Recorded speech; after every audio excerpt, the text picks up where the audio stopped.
Student, आपके अपने YouTube channel global science IQ में आप सभी लोगों का मैं हार्दिक स्वागत करती हूँ। इसी के साथ साथ आप सभी लोगों को गुड इवनिंग।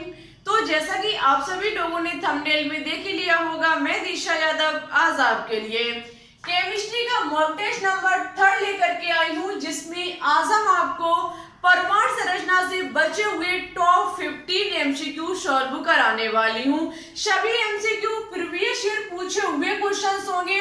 देखो, आप लोगों को पहले से भी पता होगा कि हम हर एक चैप्टर से आपको लगभग 30+ एमसीक्यू सॉल्व कराएंगे, वो भी प्रत्येक क्वेश्चन प्रीवियस ईयर पूछा हुआ क्वेश्चन होगा।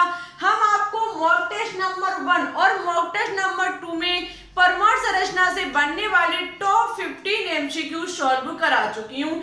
आज हमारे बचे हुए टॉप 15+ एमसीक्यू आज की क्लास में हम आपको सॉल्व कराने वाले हैं। सभी क्वेश्चंस आपके एग्जाम के लिए बहुत ही इंपॉर्टेंट एंड शानदार क्वेश्चन है, चाहे आप मेडिकल लाइन में किसी की भी तैयारी करते हो। आज की क्लास आपके लिए कंप्लीट देखना बहुत ज्यादा बनता है, क्योंकि आज की क्लास यदि आप कंप्लीट देख लेते हो तो इससे आपको एग्जाम में बहुत ज्यादा हेल्प मिलेगी। आज की क्लास आपके लिए बहुत हेल्पफुल क्लास है, तो आज की क्लास को बिल्कुल भी स्किप मत करना, अंत तक देखना। इसी के साथ साथ यदि आपको आज की क्लास अच्छी लगे, पसंद आए, तो प्लीज इसे लाइक एंड दोस्तों के साथ शेयर करना बिल्कुल भी ना भूलें। चैनल पर न्यू हो तो प्लीज इसे एक बार सब्सक्राइब करके बेल आइकन को प्रेस ऑल पर क्लिक कर लें, जिससे हमारी अन्य आने वाली वीडियो के नोटिफिकेशन आपके पास सबसे पहले पहुंच सके। और एक बात और कहना चाहती हूँ, यदि आपको इन सभी क्वेश्चंस की पीडीएफ चाहिए तो हमारे टेलीग्राम चैनल को ज्वाइन कर सकते हैं, जिसका नाम है ग्लोबल साइंस आईक्यू, जिसकी लिंक नीचे डिस्क्रिप्शन में डली हुई है। और यदि आप हमारे टेलीग्राम ग्रुप को ज्वाइन करना चाहते हैं, जिसका नाम है केमिस्ट्री बाय दिशा यादव, उसको यदि आप ज्वाइन करना चाहते हैं तो उसको भी कर लीजिए, उसकी लिंक भी नीचे डिस्क्रिप्शन में डली हुई है। अब हम ज्यादा कुछ ना कहते हुए अपने क्वेश्चंस पर चर्चा करेंगे। आज का क्वेश्चन नंबर हमारा 16। देखो स्टूडेंट्स, पिछली क्लास में हमने 12 नंबर के 2 क्वेश्चंस करा दिए थे, मैंने इतना ध्यान नहीं दिया। वहां 12 नंबर के हमारे 2 क्वेश्चंस हो गए थे, तो इस कारण बस वहां पर होमवर्क में हम आपको 15 नंबर क्वेश्चन दिया था होमवर्क में, लेकिन वो 15 ना होकर के कौन सा हमारा होगा 16। ठीक है, आप अपने नंबर को अच्छे से देख लेना। तो आज हम सबसे पहले बात करेंगे होमवर्क में दिए हुए क्वेश्चन नंबर 16 पर, क्योंकि कुछ स्टूडेंट्स के इसमें डाउट थे, तो हम आपके डाउट को अच्छे से क्लियर करेंगे। क्वेश्चन हमारा लिखा हुआ है कि क्वांटम संख्याओं का निम्न समूह अधिकतम कितने इलेक्ट्रॉनों से संबंधित है। देखो, आज हम फुल एनर्जी के साथ आपके सामने खड़े हैं, क्योंकि पिछली क्लास में हम जबकि पूरे क्वेश्चंस कंप्लीट 30+ कराना चाहते थे कि नहीं करा पाए, लेकिन आज हम आपको पक्का कराएंगे। लगभग 1 घंटे की ये क्लास होगी, लेकिन जितनी लंबी उतने लिए आपके लिए बहुत ही हेल्पफुल क्लास है। ठीक है, हर एक क्वेश्चन को हम बहुत बारीकी से समझाते आ रहे हैं। आपने देखा होगा कि first mock test, second mock test, आने वाला ये 3rd मॉक टेस्ट आपके लिए परमाणु संरचना में सभी डाउट को क्लियर कर देगा। यदि आपके मन में किसी भी प्रकार का डाउट होगा तो ठीक है, तो हमारे साथ वीडियो को कंप्लीट देख लीजिएगा। आपका ये परमाणु संरचना, देखो, जब आप किसी भी टॉपिक से या फिर किसी भी चैप्टर से 30+ एमसीक्यू प्रीवियस ईयर पूछे हुए लगाओगे, तो हम आपको गारंटी देते हैं कि वो चैप्टर आपका 100% अच्छे से क्लियर हो जाएगा। हम चाहते तो इसे 50 भी ला सकते थे, लेकिन बात क्या है कि क्वेश्चन को हम कहने का मतलब क्वेश्चन हमारे पास बहुत सारे रखे हुए हैं, लेकिन कहीं एक क्वेश्चन ऐसे जो एक ही टाइप से, तो मैंने सोचा इसमें आपका समय बर्बाद ना किया जाए, ओनली एक टाइप का एक क्वेश्चन उतारा जाए, वो भी ऐसा जो कि सभी क्वेश्चंस को एकदम अच्छे से कवर करता हो। ठीक है, तो इसलिए वैसे तो हमारे पास इससे बहुत सारे क्वेश्चंस हैं, लेकिन चिंता बिल्कुल मत करना, शेष जितने भी क्वेश्चंस होंगे वो आपको जब आपका एग्जाम आएगा तब सॉल्व कराएंगे। ठीक है, क्योंकि क्वेश्चन का कोई कमी नहीं है क्वेश्चंस की हमारे पास। हमने इसलिए उस दिन मार्केट जाकर के बहुत सारी बुक्स खरीद ली हैं ओनली आप लोगों के लिए। ठीक है, तो क्वेश्चन का अब तो मेरे पास भंडार है, लेकिन ओनली इतना है कि अभी कुछ करा देंगे, कल कुछ आपके एग्जाम टाइम करा देंगे। ठीक है, और ये 30 प्लस एमसीक्यू लगाने के बाद आपको आज कमेंट बॉक्स में बताना होगा कि 1 मॉक टेस्ट लेकर के 3rd मॉक टेस्ट तक आपने कितने क्वेश्चंस कम अच्छे से सही किए, आपके कितने क्वेश्चंस राइट गए। कहने का मतलब है शायद हम इसमें 23 एमसीक्यू 32 एमसीक्यू सॉल्व कराऊंगी। 32 में आपको बताना होगा कि परमाणु संरचना से आपने कितने राइट किए। ठीक है, सभी क्लास को हम जोड़ करके बता रहे हैं 32। देखो इस क्वेश्चन को देखते हैं अब हम। क्वांटम संख्याओं का निम्न समूह अधिकतम कितने इलेक्ट्रॉनों से संबंधित है? n बराबर 3, l बराबर 1 या फिर m बराबर -1। आपको यहाँ पर क्या दिया गया है? क्वांटम संख्याओं के अधिकतम कितने इलेक्ट्रॉनों से संबंधित है। यहाँ पर एक ये समूह दिया गया है, वो है n बराबर 3, l बराबर 1 और m बराबर -1। और पूछा गया है कि ये जो संख्या क्वांटम संख्याओं का समूह है वो अधिकतम कितने इलेक्ट्रॉनों से संबंधित है। आपका 10 से है, 6 से है या फिर 4 से है या फिर ये हमारा 2 से है। तो देखो इस क्वेश्चन को आप कैसे सॉल्व करेंगे। सबसे पहले आप देखेंगे n बराबर 3, n बराबर 3, ये हमारा 3 का मतलब समझते हो। 3 का मतलब यहाँ पर ये हुआ कि ये हमारा 3rd एनर्जी लेवल है। ठीक है, ये हमारा कौन सा एनर्जी लेवल है? 3rd एनर्जी लेवल है। उसके बाद मुझे दिया गया है l बराबर 1। l बराबर 1 का मतलब क्या होता है? p सब सेल। l बराबर 1 का मतलब क्या होता है? p सब सेल। साथ ही साथ आपको m बराबर -1 भी दिया गया है। स्टूडेंट्स ऐसा मत सोचना आपने n बराबर 3 देखा, l बराबर 1 देखा और आप 3p और ऊपर 6 लिख दें और यहाँ पर ये जो 6 ऑप्शन नंबर बी है उसको राइट करें। ऐसा मत करना, आपका क्वेश्चन एग्जाम में गलत बता दिया जाएगा। क्यों? तो क्योंकि इसमें आपको एक मान और दिया गया, उस पर भी अच्छे से गौर कर लीजिए। m बराबर -1। अब आपने देखा होगा कि m का मान यहाँ से कैसे निकल के आया। तो m का मान जो निकल के आता है वो निकल के आता है -l टू +l। कहने का मतलब है -l से +l तक। तो और यहाँ पर सबसेल कौन सा है? p subshell. p सबसेल के लिए कितने कक्षक होते? 3 कक्षक होते। ठीक है, अब हम इन कक्षकों में ही तो l के मान को रखेंगे, तब हम m के मान को ज्ञात करेंगे। तो हमारा p का मान कितना है? 1। तो हमारा क्या हो जाएगा? -1 से +1 तक। ठीक है, -1 से +1 तक। तो इस डिब्बे का इस कक्षक हमारा -1, ये हमारा होगा 0 और ये होगा हमारा +1। स्टूडेंट्स n बराबर 3 3rd एनर्जी लेवल, l बराबर 1 p सबसेल, m बराबर -1 बहुत इंपॉर्टेंट है। ये क्वेश्चन m पर सबसे ज्यादा गौर कर रहा है। कैसे? m बराबर 1 आने पर आपको पता है m बराबर 1 चुंबकीय क्वांटम संख्या का मान द्विघांशी क्वांटम संख्या पर निर्भर करता है। कैसे करता है? इसका जो मान निकाला जाएगा वो -l टू +l से निकाला जाएगा। -l का मतलब हमारा कितना है? 1। l का मान कितना है? 1। तो हमारा -1 से क्या हो जाएगा? +1। -1 किसके लिए होता है? तो स्टूडेंट्स कक्षकों में भरे इलेक्ट्रॉनों पर निर्भर करता है कि ये कक्षक जो होंगे इनके मानों के आधार पर हम मैग्नेटिक क्वांटम नंबर का मान निकालते हैं। तो ये हमारा डिब्बा पहले -1 फिर 0 फिर +1। अब यहाँ पर m बराबर -1, इसमें कितने इलेक्ट्रॉन भरे होंगे? अधिकतम 2 इलेक्ट्रॉन, एक क्लॉकवाइज दूसरा एंटी क्लॉकवाइज। किसी भी कक्षक में ओनली 2 इलेक्ट्रॉनों को ही भरा जा सकता है, एक क्लॉकवाइज दूसरा एंटी क्लॉकवाइज। ठीक है, तो -1 के लिए कितने इलेक्ट्रॉन भरे हुए? 2।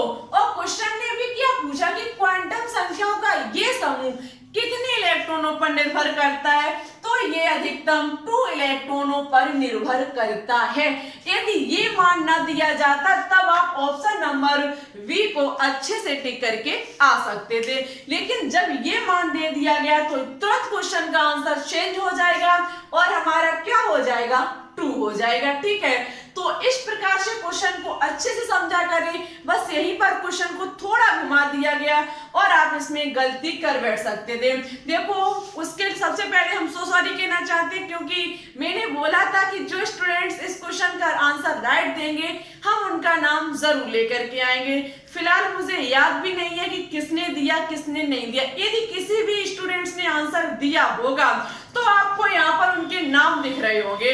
यहाँ पर यदि किसी ने भी राइट आंसर दिया होगा तो उन स्टूडेंट्स के कमेंट यहाँ पर आपको दिख रहे होंगे। ओनली इन स्टूडेंट्स ने आंसर राइट दिया, क्योंकि मुझे फिलहाल याद नहीं है। लेकिन इतना याद है कि महेंद्र यादव ने ये क्वेश्चन किया था कि मुझे ये होमवर्क में दिया हुआ क्वेश्चन बता देना, समझ में नहीं आया, इसलिए ये इस क्वेश्चन को हमने अच्छे से क्लियर कराने की कोशिश की है। देखो आपको ना समझ में आए तुरंत लिख दीजिए कमेंट बॉक्स में, हम उस चीज को अच्छे से कवर करने की कोशिश करेंगे।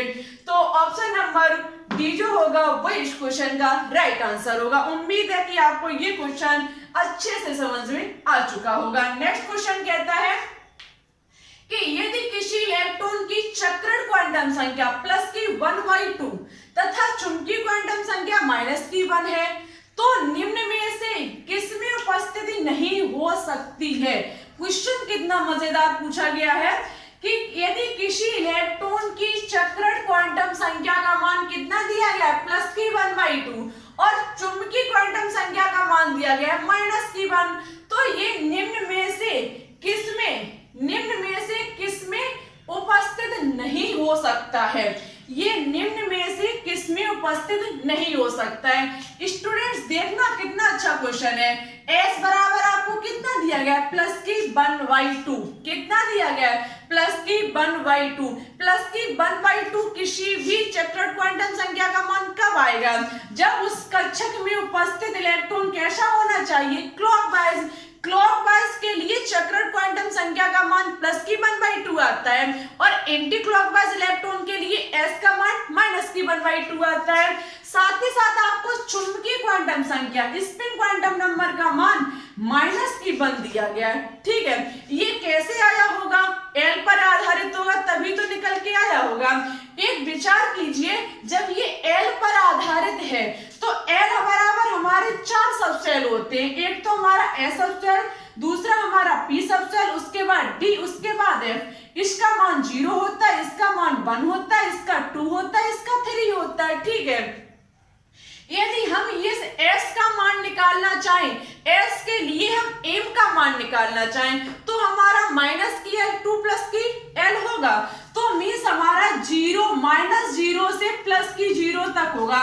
मीन्स 0 माइनस का हो चाहे प्लस का हो, 0 का मतलब 0 ही होता है। ठीक है, तो S कक्षक, और S के लिए कक्षक कितने होते हैं, ओनली एक कक्षक होता है और एक कक्षक का मान कितना होगा, 0 होगा। ठीक है, किसके लिए, S सबसेल के लिए। P सबसेल की बात की जाए तो ये -L से +L तक होगा। ठीक है, +L तक होगा, -1 से +1 तक होगा। इसके लिए देखा जाए तो ये -2 से +2 तक होगा, ये भी -3 से +3 तक होगा। ठीक है, मैग्नेटिक क्वांटम नंबर यदि हम ज्ञात करना चाहते हैं तो क्वेश्चन ने पूछा कि M बराबर -1 हो तो ये निम्न में से किसमें उपस्थित नहीं होगा। ये निम्न में से देखो, चक्रण क्वांटम संख्या प्लस की 1/2 सभी में हो सकती है, लेकिन M बराबर -1 S सबसेल में नहीं हो सकती है, क्योंकि M का मान L पर निर्भर करता है और इसका मान L का 0 होता है। 0 होने पर इसका एक ही कक्षक होता है, उसका मान भी कितना होता है, 0 होता है। तो S सबसेल के लिए मैग्नेटिक क्वांटम नंबर का मान कितना निकल के आएगा, 0 निकल के आएगा। इसलिए ऑप्शन नंबर बी जो होगा वो इस क्वेश्चन का राइट आंसर होगा। ठीक है, देखते हैं आज के नेक्स्ट क्वेश्चन को। क्वेश्चन नंबर हमारा है 18 नंबर क्वेश्चन कहता है कि रुबिडियम Z बराबर 37 के संयोजक इलेक्ट्रॉन के लिए चारों क्वांटम संख्याओं का सही समूह है। इस प्रकार के लगभग हम 2-3 क्वेश्चन लेकर के आइए, क्योंकि अनुराधा मौर्य ने कहा था कि मुझे ऐसे क्वेश्चंस में डाउट्स है तो प्लीज इनको अच्छे से क्लियर कर दीजिए। तो इसलिए आपके कहने पर देखो हम सबकी मन की करते हैं और सबके नाम याद रखते हैं कि हमसे किसने क्या पूछा। ठीक है, हम सबके आप लोगों की हर एक इच्छा को पूरा करते हैं। आपके मन में किसी भी क्वेश्चन में डाउट हो तो उसको हम 100% सॉल्व कराने की कोशिश करते हैं, लेकिन आप हमारी मन की नहीं करते हैं। हमने आपसे कितने दिन से बोल रखा है कि जल्द से जल्द बन के सब्सक्राइबर कंप्लीट कराइए और लाइव क्लास को चलवाइए, लेकिन आप लोग करते नहीं हो।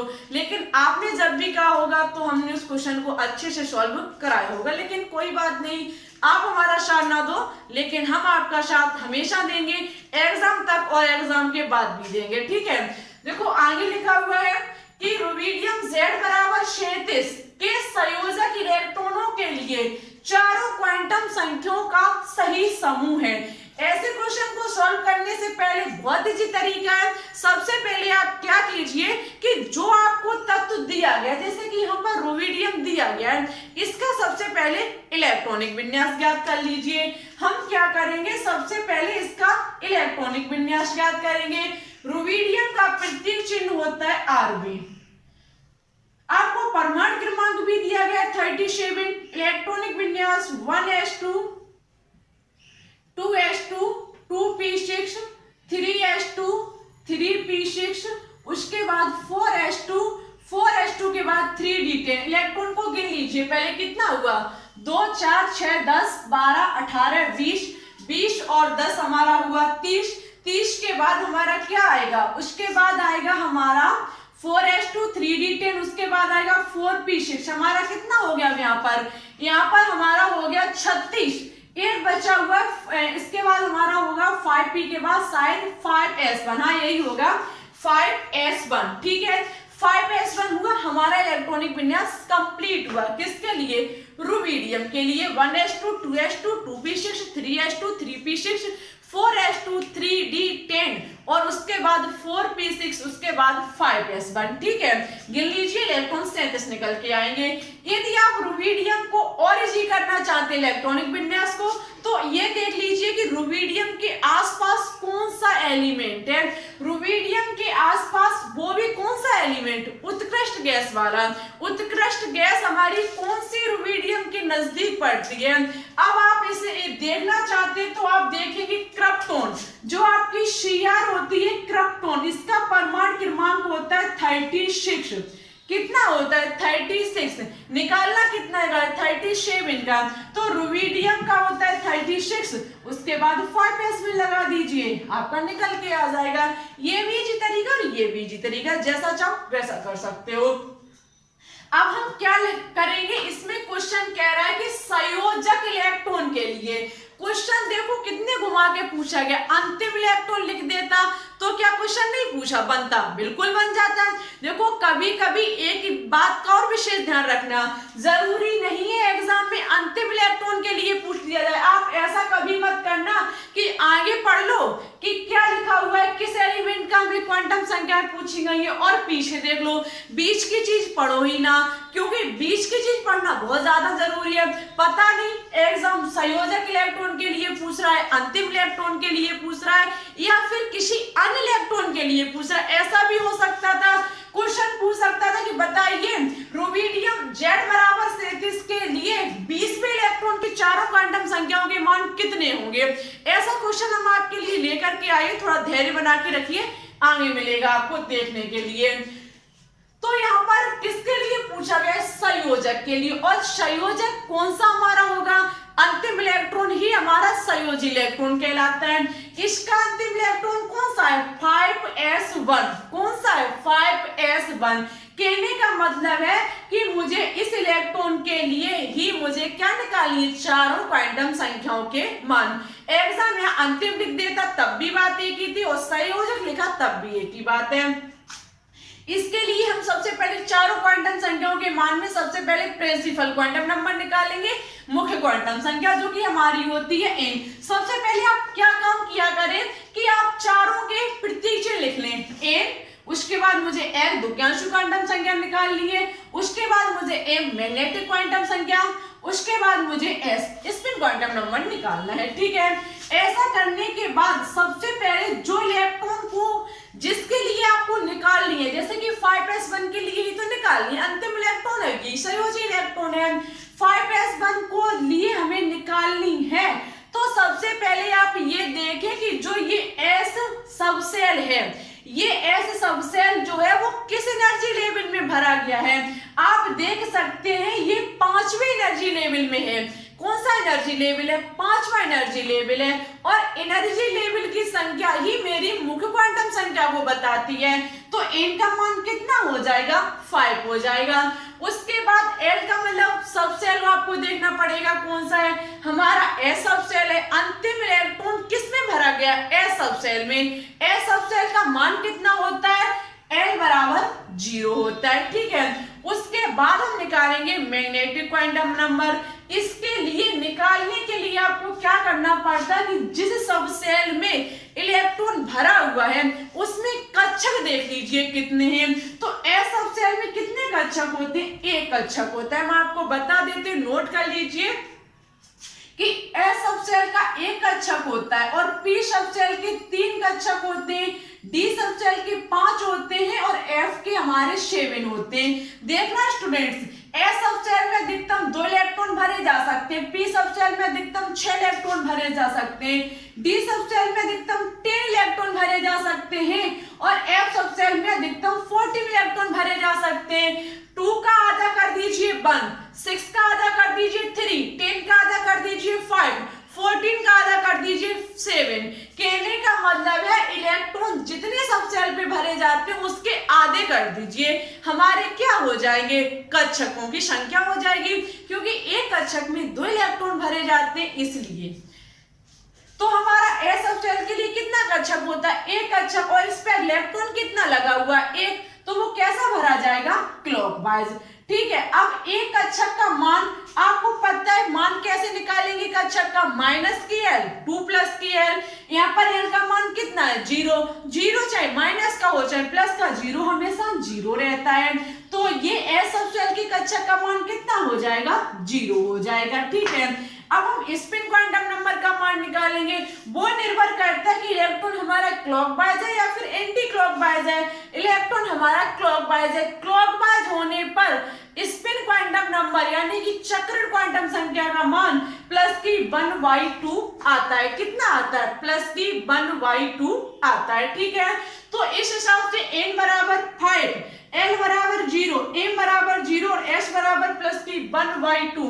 देख लीजिए किस ऑप्शन में लिखे हुए हैं? ऑप्शन नंबर सी में लिखे हुए हैं। ऑप्शन नंबर सी जो होगा वो इस क्वेश्चन का राइट आंसर होगा। मुझे उम्मीद है कि अब आपके अच्छे से ये क्वेश्चन समझ में आ चुका होगा। मन में किसी भी प्रकार का डाउट हो कमेंट कर दीजिएगा, हम आपको नेक्स्ट क्लास में समझाने की पूरी कोशिश करेंगे। नेक्स्ट क्वेश्चन कहता है कि क्वांटम संख्याओं n तथा l से पहचाने गए 4 इलेक्ट्रॉन। बहुत मजेदार क्वेश्चन है ये, सच्ची बहुत अच्छा क्वेश्चन है, बहुत अच्छे से लिखा गया है। बस एग्जाम में कोई क्वेश्चन कठिन नहीं होता है, कठिन आप बना लेते हो उसको। क्वेश्चन कैसे बनाते हो कठिन? जो आपने देखा इतना बड़ा क्वेश्चन, आप तुरंत अपने अंदर घबराहट पैदा करते हो, क्वेश्चन में कंफ्यूजिंग पैदा होती है और आप उसको नहीं सॉल्व कर पाते हैं। क्योंकि हम कहीं एक बार ये बात कह चुके हैं कि क्वेश्चन डिफिकल्ट नहीं होता है, ओनली उसको घुमा के लिखा जाता है, ठीक है। पूछा गया है कि क्वांटम संख्याओं n तथा l से पहचाने गए 4 इलेक्ट्रॉन हैं। यहाँ पर ये 4 इलेक्ट्रॉन है, इन इलेक्ट्रॉन की ऊर्जा का बढ़ता हुआ क्रम बताइए। कौन सा क्रम? बढ़ता हुआ क्रम। सबसे पहले आप क्या करो कि जो आपको n और l के मान दिए गए हैं उनको आप थोड़ा अच्छे से लिख लीजिए। जैसे कि सबसे पहले हम फर्स्ट का लिखेंगे, n बराबर 4, कहने का मतलब है 4th एनर्जी लेवल। कौन सा ऊर्जा स्तर? देखो एनर्जी लेवल का है, चाहे सेल का है और चाहे ऑर्बिट का है, तीनों एक ही बात होती है, ठीक है। चाहे ऊर्जा स्तर का है, चाहे हम कोष का है और चाहे शेल का है। एक चीज और इसकी होती है, मुझे फिलहाल याद नहीं आ रही है, चाहे ऊर्जा स्तर का है, चाहे कोष का है और एक चीज और होती है, ठीक है। हाँ, कक्ष, चाहे हम कक्ष का है, चाहे हम कोष का है और चाहे हम ऊर्जा स्तर का है, एक ही बात होती है इंग्लिश में। चाहे हम सब सेल का है, चाहे सेल का है, चाहे ऑर्बिट का है, सॉरी सब सेल नहीं, चाहे हम एनर्जी लेवल का है, चाहे हम सेल का है, चाहे हम क्या कहें इसको, चाहे हम इसको ऑर्बिट कहें, बात एक ही होती है। तो यहाँ पर n बराबर 4 कहने का मतलब है चौथा एनर्जी लेवल। अब एनर्जी लेवल भी थोड़ा समझ लीजिए। ये है हमारा किसी भी परमाणु का या फिर किसी भी एटम का या फिर किसी भी एलिमेंट्स या फिर किसी भी तत्व का क्या है, नाभिक। नाभिक के आसपास आपको पता है क्या होते हैं, इलेक्ट्रॉन चक्र लगाते हैं। क्या लगाते हैं, इलेक्ट्रॉन चक्र लगाते हैं। इनको ही कहा जाता है एनर्जी लेवल या फिर ऊर्जा स्तर, चाहे सेल चाहे कोष, ठीक है। इन्हीं को कहा जाता है जिनमें इलेक्ट्रॉन चक्कर काटते हैं। तो ये हमारा कौन सा एनर्जी लेवल है, चौथा एनर्जी लेवल। कहने का मतलब है चौथे एनर्जी लेवल में इलेक्ट्रॉन चक्कर काट रहे हैं और L बराबर 1 है। L बराबर 1 किसका मान होता है, p सब सेल का। हम कह सकते हैं चौथे एनर्जी लेवल p सब सेल पर इलेक्ट्रॉन चक्कर काट रहे हैं, ठीक है। अब मुझे उम्मीद है कि आपको अच्छे से क्लियर हुआ होगा, ठीक है। तो हमारा हो चुका है ये n बराबर 4 फोर्थ एनर्जी लेवल, L बराबर 1 मतलब हमारा p सब सेल। उसके बाद सेकंड पर बात करेंगे, n बराबर 4 फोर्थ एनर्जी लेवल, L बराबर 0 S सब सेल। देखो अच्छे से क्लियर करना चाहते हो तो आपसे निवेदन है मेरा कि आप परमाणु संरचना की हर एक क्लास को अच्छे से अटेंड कर लीजिए, ठीक है, तो और अच्छे से क्लियर हो जाएगा। आपका थर्ड कह रहा है, ऑप्शन नंबर सी आपका कह रहा है कि n बराबर 3 है, n बराबर 3 थर्ड एनर्जी लेवल, L बराबर 2 D सब सेल। उसके बाद चौथा आपका कह रहा है n बराबर 3 D subshell third energy level, L बराबर 1 P सब सेल। इतना आपको दिया गया है और पूछ रहा है इन इलेक्ट्रॉनों की ऊर्जा का बढ़ता हुआ क्रम बताइए। अब आपके मन में कुछ ना कुछ जरूर चल रहा होगा। कैसे चल रहा होगा, आप सोचोगे इनसे हम इलेक्ट्रॉनों का बढ़ता हुआ क्रम कैसे निकालेंगे। तो याद कर लीजिए ऑफबाउ का नियम। ऑफबाउ के नियम में इलेक्ट्रॉनों को सबसे पहले किस में भरा जाता है, क्वेश्चन ये पूछ रहा है। ऑफबाउ नियम के अनुसार इलेक्ट्रॉनों की बढ़ते हुए ऊर्जा क्रम में लिखना है आपको। कैसे लिखना है, आपको ये बताना होगा इनमें से सबसे पहले इलेक्ट्रॉन किस में भरा जाता है। किस में भरा जाता है, 3p में, 3d में, 4s में या फिर 4p में। तो हम क्या करेंगे, यहां तक इलेक्ट्रॉन विन्यास कर लेंगे। 1s हमारा, उसके बाद 2s, 2p, 3s, उसके बाद हमारा 3p, उसके बाद 4s, उसके बाद हमारा 4s, उसके बाद हमारा 3d और 3d के बाद आता है हमारा 4p, ठीक है। अब आप देखेंगे सबसे पहले इलेक्ट्रॉन किस में भरा जाता है, सबसे पहले इलेक्ट्रॉन किस में भरा जाता है, देख लीजिए आप। सबसे पहले आप देखो क्या किया हमने कि आपने जो यहाँ पर दिया गया था क्रम, हमने उस क्रम को अच्छे से लिख लिया। उस क्रम को जब हमने लिखा तो हमारा 4p, 4s, 3d और 3d के बाद हमारा निकल के आया 3p। क्या निकल के आ गया, 3p। आपको देखना होगा कि इलेक्ट्रॉनों की ऊर्जा का बढ़ता हुआ क्रम, आपको सबसे पहले बढ़ते हुए क्रम को बताना है। तो बढ़ते हुए क्रम में आपको ऑप्शन भी दिए गए हैं। तो इसके लिए आप सबसे पहले देखो कि सबसे पहले किस में भरे जाते हैं। यहाँ पर देख लीजिए 3p, 3p के पहले किस में भरा जाएगा, 3p में। इलेक्ट्रॉन पहले किस में भरा जाएगा, 3p में। बढ़ता हुआ क्रम लिखना है। उसके बाद आपको किस में भरा जाएगा, 3p के बाद आपका क्या होगा, 4s। क्या होगा, 4s। 4s के बाद क्या होगा, 3d। 3d के बाद हमारा क्या होगा, यहाँ पर हमारा 3p हो गया, 3p के बाद हमारा 4s हो गया, 4s के बाद 3d हो गया और 3d के बाद हमारा क्या हो गया, 4p। सबसे पहले बढ़ता हुआ क्रम हमने लिखा है, बढ़ता हुआ क्रम 3p फोर्थ वाला और 4s हमारा सेकंड, सेकंड के बाद हमारा थर्ड, थर्ड के बाद हमारा 1। कहने का मतलब है इलेक्ट्रॉनों की ऊर्जा का बढ़ता हुआ क्रम। बढ़ता हुआ क्रम कैसे होगा, पहले हमारा 3p में, 3p के बाद 4s में, 4s के बाद 3d में, उसके बाद 4p में। सबसे अधिक एनर्जी लेवल वाला हमारा 4p सब सेल होगा, ठीक है। तो ऑप्शन नंबर बी जो होगा वो इस क्वेश्चन का राइट आंसर होगा। मुझे उम्मीद है कि आपका ये क्वेश्चन अच्छे से क्लियर हुआ होगा। मन में किसी भी प्रकार की शंका हो, डाउट हो, कमेंट कर दीजिएगा। नेक्स्ट क्लास में समझाने की कोशिश करेंगे। नेक्स्ट क्वेश्चन, क्वेश्चन नंबर 20 कहता है कि U 92238, यूरेनियम 92238 में न्यूट्रॉनों की संख्या होगी। आपको यहाँ पर क्या करना है, न्यूट्रॉनों की संख्या ज्ञात करनी है। ये न्यूट्रॉनों की संख्या, प्रोटॉनों की संख्या, इलेक्ट्रॉनों की संख्या अच्छे से बता चुके हैं। यदि आपको प्रोटॉनों की संख्या पूछ ली जाए तो प्रोटॉनों की संख्या में क्या होता है कि जितना परमाणु क्रमांक होता है, किसी भी एलिमेंट का जितना परमाणु क्रमांक होता है वही हमारी प्रोटॉनों की संख्या होती है। इसमें प्रोटॉनों की संख्या कितनी हो जाएगी, 92, क्योंकि 92 इसका परमाणु क्रमांक है। यदि इलेक्ट्रॉनों की संख्या की बात की जाए तो यदि हमारा उदासीन प्रकृति का कोई एलिमेंट है, उस पर आयन नहीं है, कोई चार्ज नहीं है, तो उसमें जितनी प्रोटॉनों की संख्या होगी उतनी ही हमारी क्या होगी, उतनी ही हमारी इलेक्ट्रॉनों की संख्या होगी। न्यूट्रॉनों की संख्या की बात की जाए तो न्यूट्रॉनों की संख्या बराबर होती है परमाणु द्रव्यमान या फिर परमाणु भार माइनस की परमाणु क्रमांक। परमाणु भार हमारा कितना है, 238, परमाणु क्रमांक कितना है, 92। 238 में से जब हम 92 को माइनस करेंगे तो हमारा 146 बचेगा।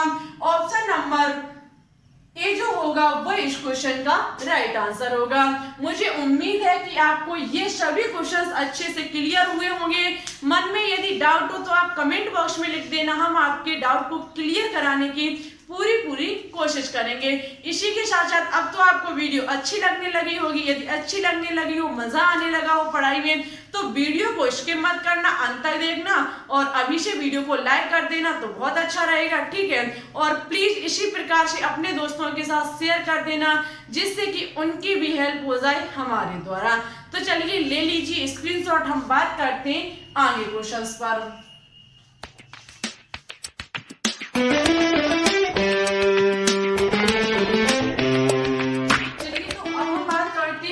नंबर 21 पर बहुत ही इंपॉर्टेंट क्वेश्चन है। लिखा हुआ है कि किसी परमाणु के लिए निम्नलिखित क्वांटम संख्याओं के समुच्चय में कौन सा सही नहीं होगा।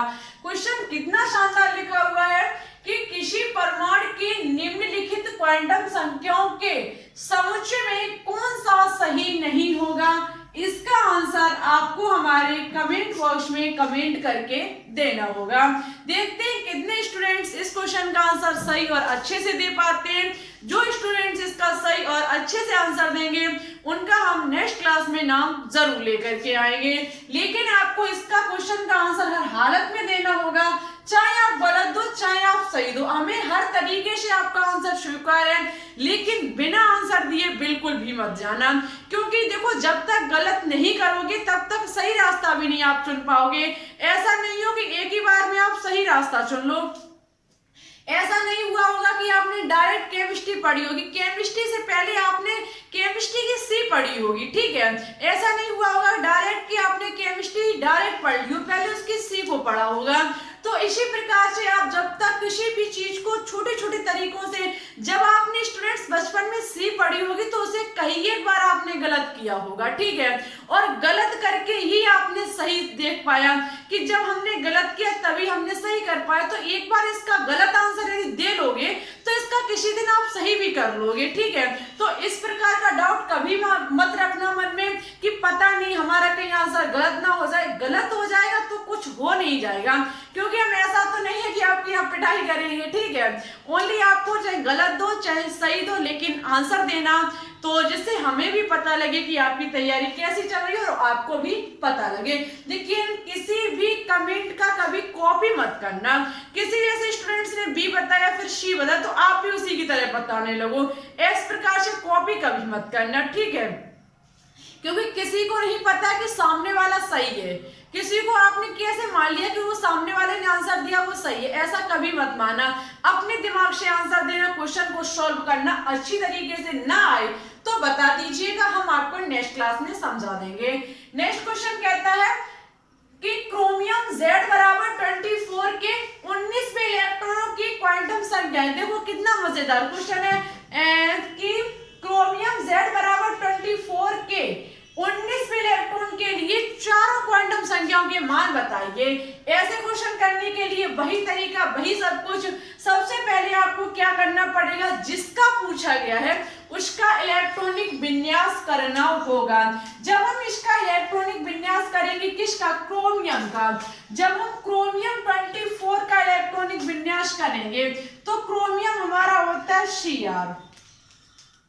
Cr का परमाणु क्रमांक कितना होता है 24। इलेक्ट्रॉनिक विन्यास 1s2 2s2 2p6 3s2 3p6 4s2। Electron पहले गिन लीजिए हमारे कितने हुए 2 2 4 6 10 2 12 6 18 2 20। लेकिन लगी हुई है आपको पता है क्रोमियम 24 हुआ और आपका कॉपर 29 हुआ। इनमें एस सब सेल में तो एक ही इलेक्ट्रॉन रहता है लेकिन एक इलेक्ट्रॉन ही रहता है इसका। एस सब सेल का एक इलेक्ट्रॉन रहता है और आगे वाले में बचा हुआ 3d आपका जो होगा उसमें शेष इलेक्ट्रॉन पहुंच जाते हैं। 2 2 4 6 10 2 12 6 18 19 19 के बाद हमारे कितने बचे 5। तो इस प्रकार से हमारा क्रोमियम का इलेक्ट्रॉनिक विन्यास निकल के आ गया। लेकिन क्वेश्चन में एक शर्त लगी हुई है कि जो हमें चारों क्वांटम संख्याओं की मान निकालने वो किसके आधार पर निकालने, वो 19वें इलेक्ट्रॉनों के आधार पर निकालने, 19वें इलेक्ट्रॉन को देख करके निकालने। तो इसके लिए आपको क्या करना पड़ेगा, सभी इलेक्ट्रॉन को गिन लीजिए, जहां पर 19वां इलेक्ट्रॉन आ जाए बस उसी का निकाल लीजिए। गिन लीजिए 2 2 4 6 10 2 12 6 18 1 19। कहने का मतलब है मुझे किसके लिए पूछा गया 4s1 के लिए चारों क्वांटम संख्याओं के मान निकालें। यदि अंतिम इलेक्ट्रॉन पूछ लेता तो आप किस में जाते 3d5 में, क्योंकि अंतिम इलेक्ट्रॉन किस में प्रवेश किया 3d5 में। यदि सही संयोजी के लिए पूछ लेता तो आप 4s1 में जाते। क्यों जाते, क्योंकि सही संयोजी हमारा अंतिम ऊर्जा स्तर जो होता है वो ही सही संयोजी किसी भी इलेक्ट्रॉन से संयोजी इलेक्ट्रॉन बनाता है। ठीक है, तो हमारा अंतिम में एनर्जी लेवल कौन सा होगा, इसमें 4th energy level. Electron basic 3d में भरे हुए हैं, अंतिम इलेक्ट्रॉन 3d में भरे हुए हैं, लेकिन जो हमारा अंतिम संयोजी कोष होगा वो तो हमारा 4s होगा, क्योंकि 3d जो हमारा एनर्जी लेवल है वो पहले आता है, 4s1 बाद में आता है। और हमेशा संयोजी कोष होता है हमारा एनर्जी लेवल होता है वो बाहर से गिना जाता है। ठीक है, तो ये बाहर वाला होता है लेकिन गिना तो नाभिक के पास से जाता है। तो इस प्रकार से हमारा 4s1 19वां इलेक्ट्रॉन हुआ, यही हमारा सही संयोजी इलेक्ट्रॉन हुआ। अंतिम के लिए पूछता तो 3d में जाते। ठीक है, उम्मीद है अच्छे से क्लियर हुआ होगा। 4s1 के लिए सबसे पहले हम लिखेंगे n का मान, l का मान, m का मान और s का मान, इनके ज्ञात करने हैं। n का मान निकालेंगे तो इलेक्ट्रॉन 19वां किस एनर्जी लेवल में, 4th एनर्जी लेवल में। हम 4 को लिखेंगे किस सब सेल में है, s सब सेल में। s सब सेल के लिए द्वितीय क्वांटम संख्या का मान 0 होता है। m के मान की बात की जाए, s सब सेल में एक कक्षक होता है, मान माइनस की l टू प्लस की l, माइनस की l माइनस की 0 से प्लस की 0 तक। कक्षक एक है, मान क्या रहेगा 0। m का मान कितना निकल के आ जाएगा 0। s का मान कैसे निकाला जाता है, इलेक्ट्रॉन पर, इलेक्ट्रॉन क्लॉकवाइज है या फिर एंटी क्लॉकवाइज है। एक इलेक्ट्रॉन है तो वो कैसा होगा क्लॉकवाइज। s का मान प्लस की 1/2 निकल के आ जाएगा। ऑप्शन नंबर चुन लीजिए, कौन सा ऑप्शन हमारा राइट होगा। ऑप्शन नंबर ए जो होगा वो इस क्वेश्चन का राइट आंसर होगा। मुझे उम्मीद है कि आपको ये क्वेश्चन अच्छे से समझ में आ चुका होगा। यदि इस प्रकार के क्वेश्चंस में अभी भी आपको किसी भी प्रकार का डाउट हो आप कमेंट बॉक्स में लिख दीजिए, हम आपको समझाने की पूरी कोशिश करेंगे। नेक्स्ट क्वेश्चन कहता है कि इलेक्ट्रॉन तब तक युग्मित नहीं होते जब तक उनके लिए प्राप्त रिक्त कक्षक समाप्त न हो जाए, यह सिद्धांत कहलाता है। क्वेश्चन कह रहा है कि इलेक्ट्रॉन तब तक युग्मित, युग्मित का मतलब है पेयर, पेयर का मतलब है जोड़ा नहीं बना सकते हैं।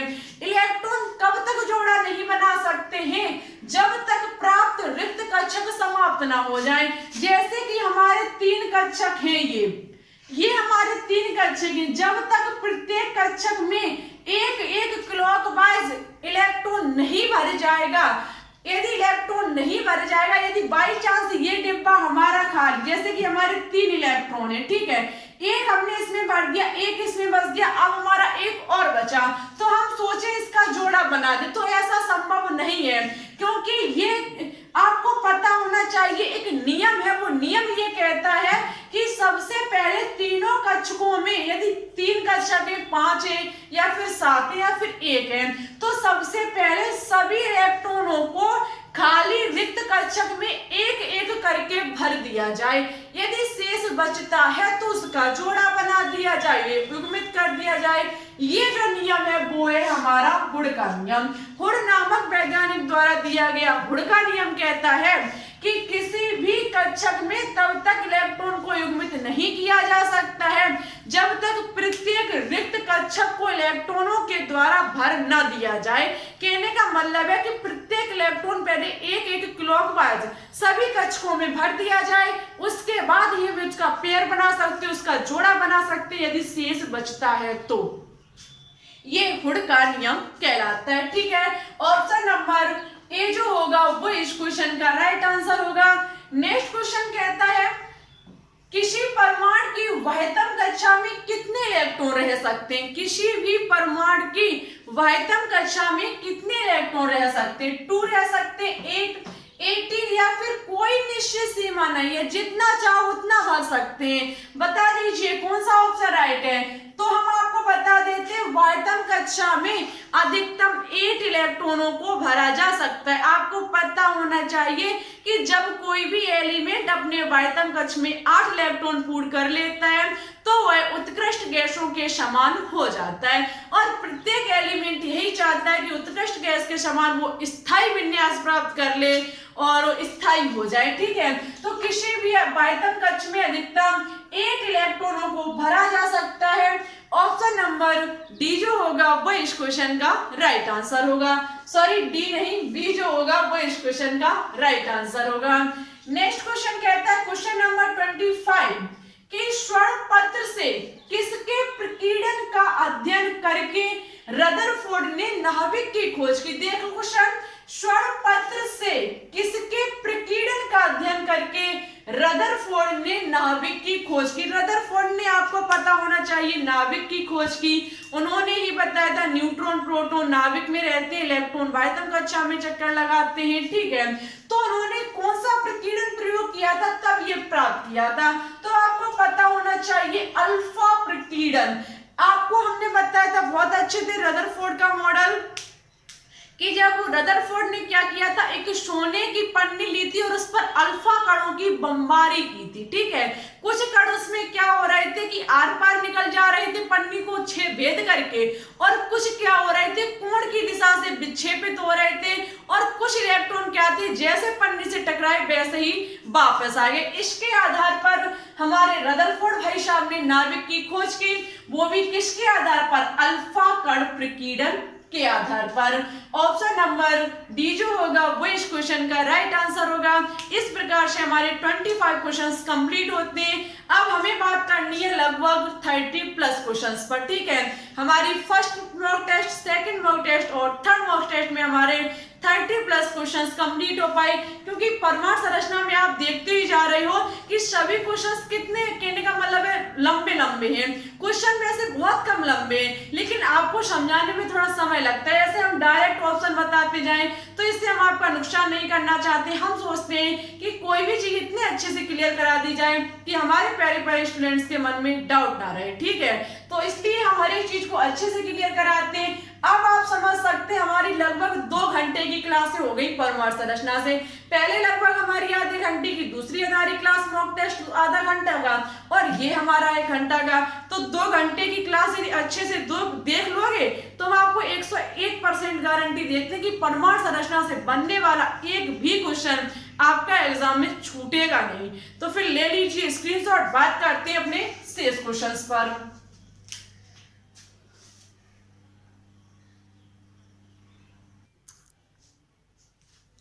चलिए, तो अब हम बात करते हैं क्वेश्चन नंबर 26 पर। ये हमारे बचे हुए शेष क्वेश्चन है क्वेश्चन नंबर 31 तक। ठीक है, तो अब इसी के साथ साथ वीडियो को प्लीज शेयर कर देना, क्योंकि अब तो आपने पूरी क्लास देख ही ली है, पता चल गया होगा कि कैसे क्वेश्चन हमने कराए। अच्छी लगे वीडियो को लाइक भी कर देना। ठीक है, क्वेश्चन कहता है 26 कि न्यूट्रॉनों और प्रोटॉनों की संख्या के योगफल को क्या कहते हैं? न्यूट्रॉनों और प्रोटॉनों की संख्या के योगफल को क्या कहते हैं? एटम संख्या, परमाणु संख्या, द्रव्यमान संख्या या फिर एवोगाद्रो संख्या। तो स्टूडेंट्स याद रखना, न्यूट्रॉनों और प्रोटॉनों की संख्या के योगफल को द्रव्यमान संख्या कहा जाता है। ऑप्शन नंबर सी जो होगा वो इस क्वेश्चन का राइट आंसर होगा। न्यूट्रॉनों और प्रोटॉनों की संख्या के योगफल को द्रव्यमान संख्या कहा जाता है या फिर परमाणु भार भी कह सकते हैं। नेक्स्ट क्वेश्चन कहता है कि यदि कक्षा की संख्या को n से व्यक्त किया जाए, यदि फिर किसी भी कक्षा की संख्या को n से व्यक्त किया जाए तो किसी कक्षा में अधिकतम इलेक्ट्रॉन की संख्या है। यदि हम किसी भी कक्षा को कक्ष कह सकते हैं, उसको हम n से प्रदर्शित कर रहे हैं, तो हम किसी भी कक्षा में अधिकतम इलेक्ट्रॉनों की संख्या को किससे ज्ञात करेंगे?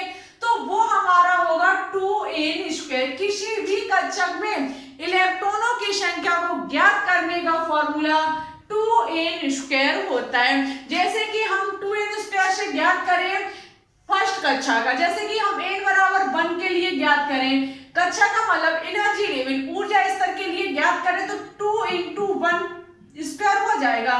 तो 2 × 1 का स्क्वायर कितना होता है? 1 बराबर 2। कहने का मतलब है कि फर्स्ट एनर्जी लेवल में अधिकतम 2 इलेक्ट्रॉनों को ही भरा जा सकता है। इस प्रकार से हमारे 7 एनर्जी लेवल या फिर 7 कक्षाएं होती हैं, उनको हम इसी प्रकार से ज्ञात कर सकते हैं कि उनमें अधिकतम कितने इलेक्ट्रॉनों को भरा जा सकता है। किसके आधार पर? 2n² के आधार पर। नेक्स्ट क्वेश्चन कहता है कि अनिश्चितता के सिद्धांत का प्रतिपादन किया है। अनिश्चितता के सिद्धांत का प्रतिपादन किया है आइंस्टीन ने, हाइजेनबर्ग ने, रदरफोर्ड ने या फिर पाउली ने।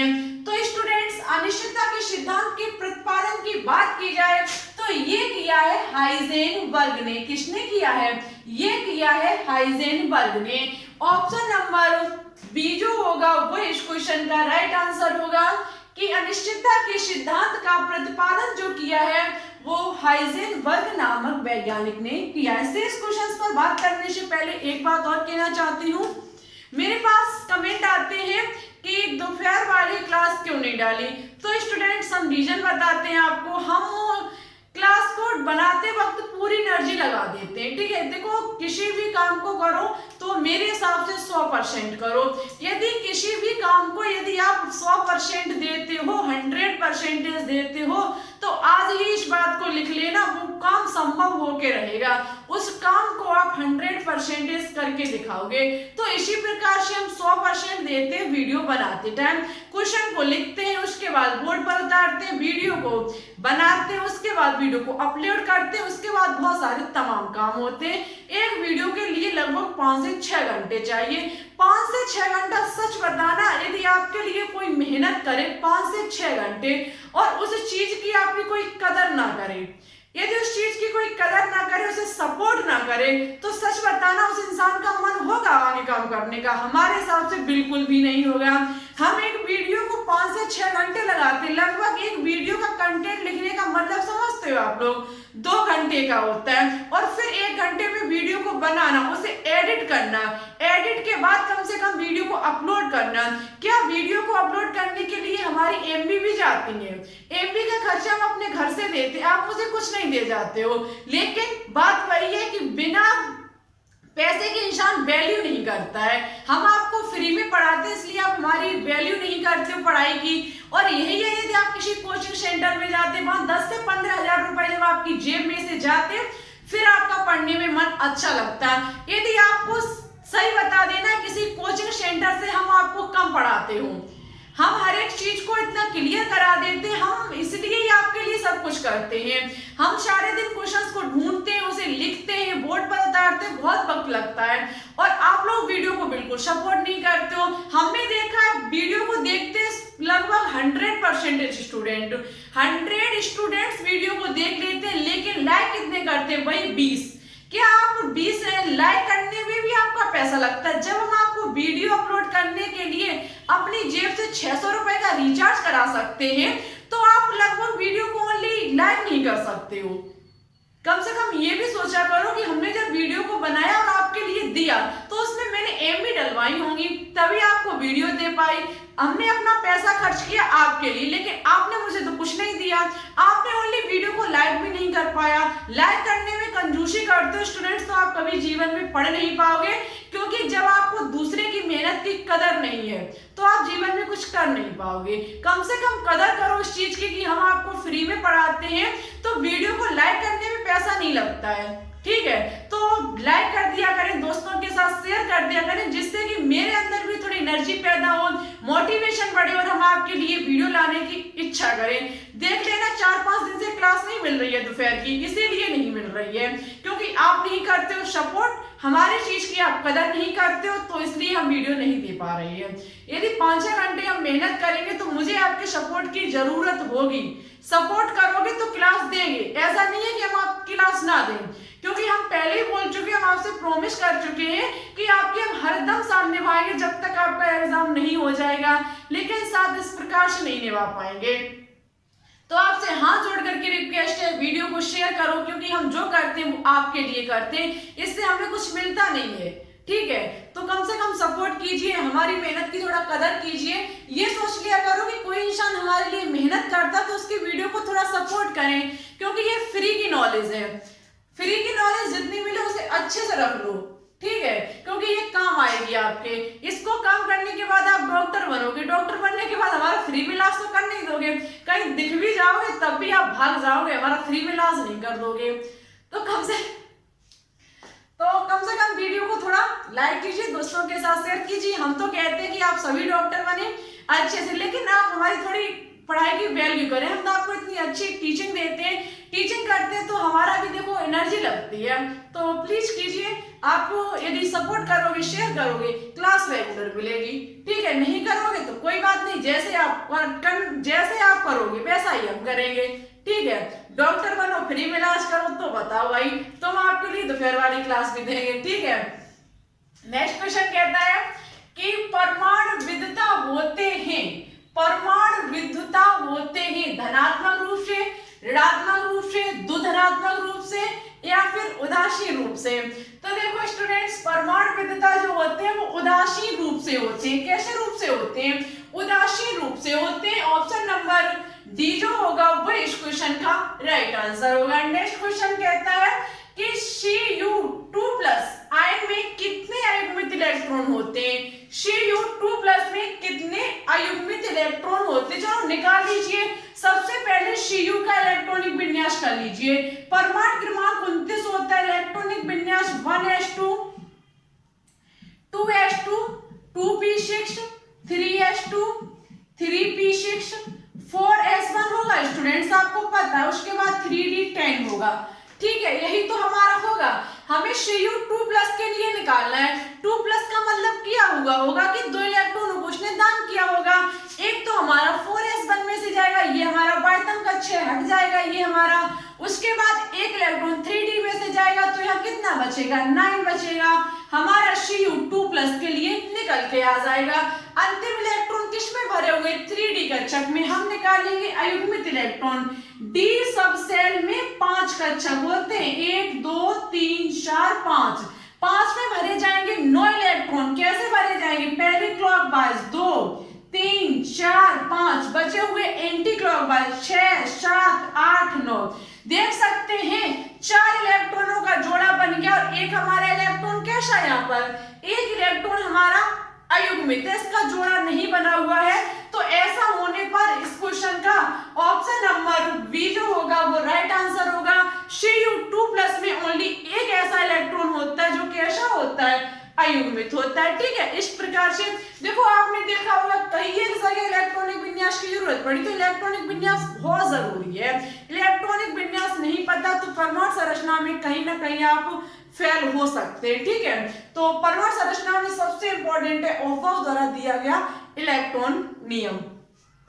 आगे आज का लास्ट और नेक्स्ट क्वेश्चन कहता है कि किसी परमाणु के उपकोष में इलेक्ट्रॉन की अधिकतम संख्या ज्ञात करने के लिए प्रयुक्त व्यंजक है। किसी परमाणु के उपकोष में इलेक्ट्रॉन की अधिकतम संख्या ज्ञात करने के लिए प्रयुक्त व्यंजक 4l + 2 होता है। क्या होता है?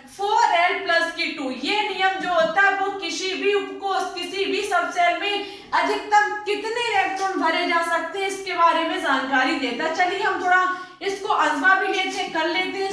4l प्लस की 2 की बात की जा रही है, कैसे ज्ञात किया जाएगा? हमें जैसे कि निकालना है s सब सेल में अधिकतम कितने इलेक्ट्रॉन भरे जाते हैं। इसका सबसे पहले आपको l का मान पता होना चाहिए, कितना होता है 0। कितना होता है 0 होता है। हम क्या करेंगे 0 4 इंटू 0 हमारा हो जाएगा l का मान 0 प्लस की 2 4 इंटू 0 कितना हो जाएगा 0 प्लस की 2 बराबर कितना हो जाएगा 2। कहने का मतलब है s सब सेल में अधिकतम कितने इलेक्ट्रॉन भरे जा सकते हैं 2 इलेक्ट्रॉनों को 2 इलेक्ट्रॉनों को भरा जा सकता है। ऑप्शन नंबर ए जो होगा वो इस क्वेश्चन का राइट आंसर होगा। ठीक है, इस प्रकार से ज्ञात किए जाते हैं क्या? इस प्रकार से ज्ञात किए जाते हैं आपके उपकोषों में इलेक्ट्रॉनों की अधिकतम संख्या। यदि किसी उपकोष में कक्षक की संख्या ज्ञात करनी है तो आप 2l प्लस 1 फॉर्मूला लगा दीजिए, आप कक्षक की संख्या को ज्ञात कर ले। जैसे s का मान 0 है, 2 इंटू 0 हमारा हो जाएगा 0 प्लस की 1 कितना है निकल के आएगा 1। s सब सेल में अधिकतम एक कक्षक होता है। यदि आप कक्षक की बात की जाए तो 2l प्लस पर 1 पर टिक करके आएंगे, और यदि स्टूडेंट्स बात की जाए कि अधिकतम इलेक्ट्रॉन कितने भरे जा सकते हैं तो 4l प्लस की 2 पर टिक करके आएंगे। ठीक है, ऐसे क्वेश्चंस आपके एग्जाम में बहुत ज्यादा पूछे जाते हैं। ये क्वेश्चन सीबीएसई AIPMT का प्रीवियस ईयर पूछा हुआ क्वेश्चन है। हमने 31 क्वेश्चन आपके परमाणु संरचना से कंप्लीट कराए। सभी क्वेश्चंस प्रीवियस ईयर पूछे हुए क्वेश्चंस थे, लेकिन आपको आज कमेंट बॉक्स में हम तीनों क्लासेस में, पिछली दोनों क्लासेस में भी कह चुके, लेकिन किसी ने भी स्कोर नहीं बताया। गलत बात है, जब आप स्कोर नहीं बताओगे तो मुझे नहीं पता चलेगा, और जिस दिन मुझे गुस्सा आ गई उसी दिन हम नंबर डालना बंद कर देंगे।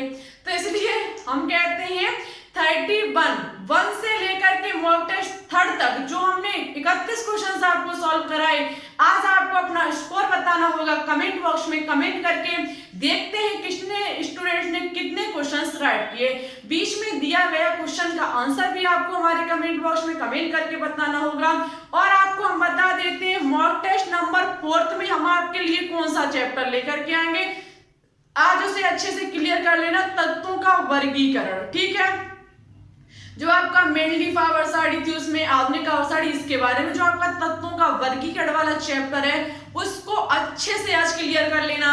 कल उसका मॉक टेस्ट नंबर 4th आएगा, उसमें भी लगभग हम 2 मॉक टेस्ट कराएंगे, 15 क्वेश्चन सॉल्व कराएंगे।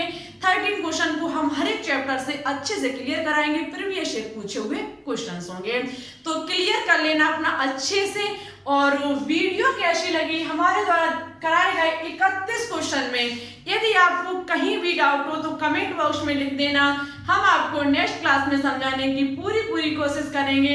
वीडियो अच्छी लगे तो लाइक करना, दोस्तों के साथ शेयर करना। देखो एक स्टूडेंट से हमारी हिमांशी, वो मैंने देखा है बहुत सारे स्टूडेंट से कहते हैं कि वीडियो को लाइक कर दिया करो। बताओ, कम से कम वो तो हमारी वीडियो की कदर करते हैं, लेकिन आप लोग कहने पर भी काम नहीं करते हैं। वो भी आपकी तरह पढ़ने वाले स्टूडेंट्स हैं, ठीक है, लेकिन कम से कम वो हमारी वीडियो की कदर करती हैं। सबसे पहले हिमांशी को हमारी तरफ से तहे दिल से धन्यवाद।